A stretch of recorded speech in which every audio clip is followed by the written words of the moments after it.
Bonjour à tous, bonjour chers collègues. Donc aujourd'hui on va faire un petit tutoriel pour installer Discord et l'utiliser. Car Discord, comme vous le savez, c'est un outil très important pour le lancement de notre radio. Car pour chaque intervenant, il doit disposer de Discord pour pouvoir communiquer dans notre radio. Donc tout d'abord, on va dans une page de Google, on ouvre Google Chrome, ensuite on tape installer Discord. Ça va pas prendre beaucoup de temps, c'est très simple, etc. Donc vous allez dans le site officiel de Discord, discord.com, vous cliquez, on attend que ça charge. Je vous montre juste le truc parce que moi je l'ai déjà téléchargé et je l'ai déjà installé. Et donc je vous montre juste où le trouver. Ensuite on passe directement au logiciel Discord. Donc on attend que la page s'ouvre. Ça c'est le site officiel de Discord, c'est discord.com où vous allez télécharger le logiciel selon votre ordinateur, que ce soit pour Windows ou bien System OS, c'est-à-dire les Mac de la marque Apple.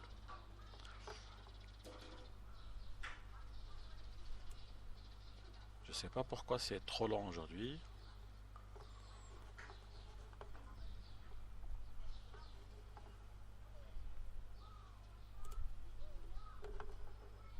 Apparemment il y a un problème sur le site, mais bon.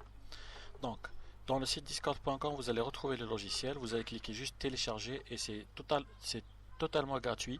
Voilà, donc télécharger Discord, vous cliquez et ça charge automatiquement.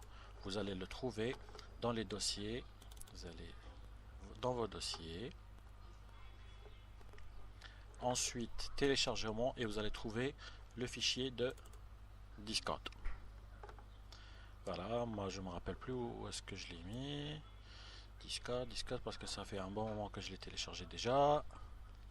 Voilà, Discord Setup, c'est là.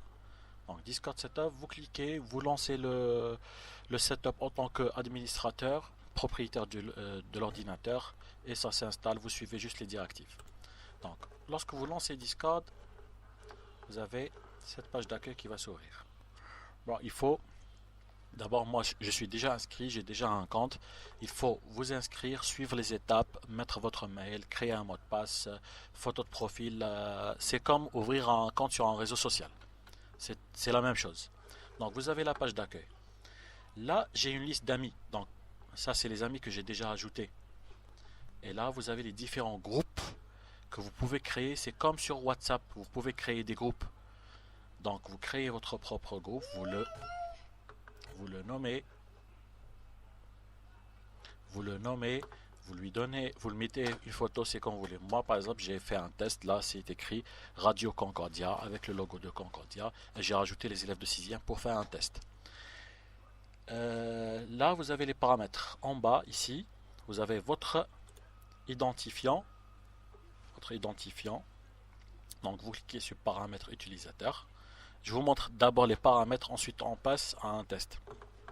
Donc ça c'est votre compte. Vous avez nom d'utilisateur et vous avez ça, c'est le hashtag 8504.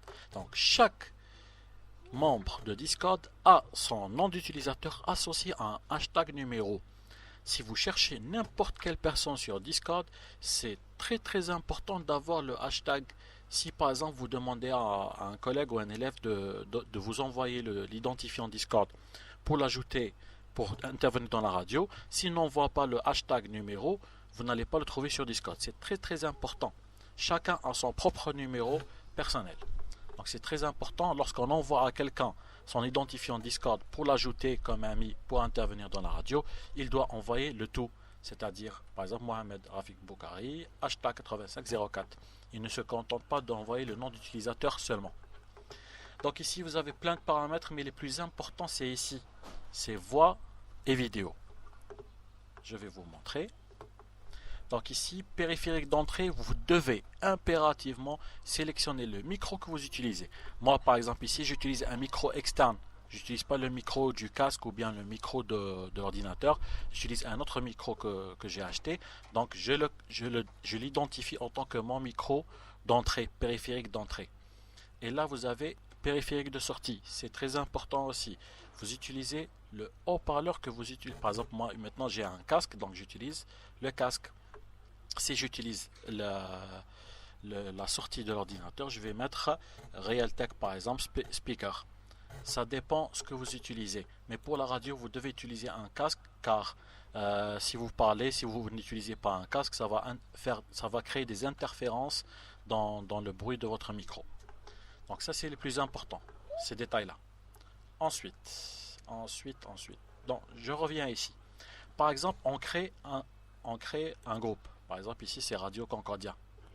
Donc, lorsqu'on clique sur le groupe, vous avez les membres. Les membres qui font partie du groupe. Ça, ce qu'on appelle salon textuel.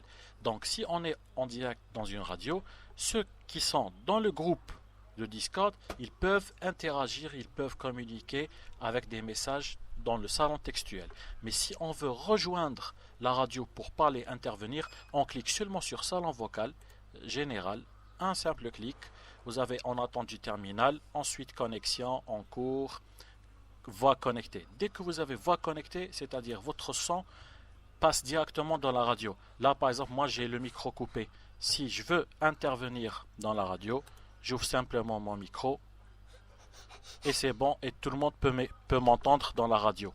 Donc c'est pour ça que l'animateur doit impérativement expliquer à tout le monde qu'il doit fermer son micro avant d'intervenir et de prendre la parole.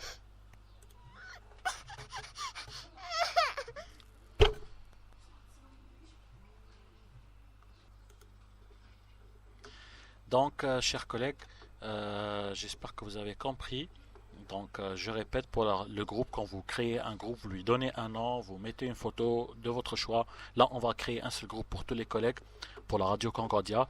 Et donc, pour le salon textuel, c'est pour communiquer avec des textos, avec des messages entre les membres du groupe. Et aussi, si on veut rejoindre le salon vocal pour parler, on clique juste sur, par exemple, ici, Général. On a la connexion et on est connecté au salon. Donc, les intervenants, l'animateur doit impérativement leur signifier qu'ils doivent couper leur micro pour ne pas créer des interférences dans le son lorsqu'on est en direct. Celui qui veut, par exemple là, je vais mettre par exemple mon micro muet. Et là, on a ce signe-là, le micro qui est coupé. Si quelqu'un qui veut intervenir, il doit juste ouvrir son micro, il prend la parole. Si on veut quitter le salon général, le salon vocal, si on veut le quitter, on clique juste ici. Vous voyez, le combiné avec le X, c'est écrit déconnexion. On clique et on est déconnecté. Voilà, c'est très simple. Et donc, lorsqu'on veut ajouter des gens, on vient ici, on clique ici sur l'accueil, ensuite ajouter un ami et on cherche. Et comme je vous ai dit tout à l'heure, c'est très important d'avoir le nom de l'utilisateur, c'est-à-dire l'identifiant, plus le hashtag. Si vous arrivez à voir ici, c'est écrit entre un nom d'utilisateur, hashtag 0000. C'est-à-dire chaque nom d'utilisateur est associé à un hashtag 4 chiffres. C'est impératif de faire ça. Si on n'a pas le hashtag, si une personne par exemple veut participer dans votre émission et il vous envoie son identifiant Discord sans le hashtag les 4 chiffres, ça ne marchera jamais.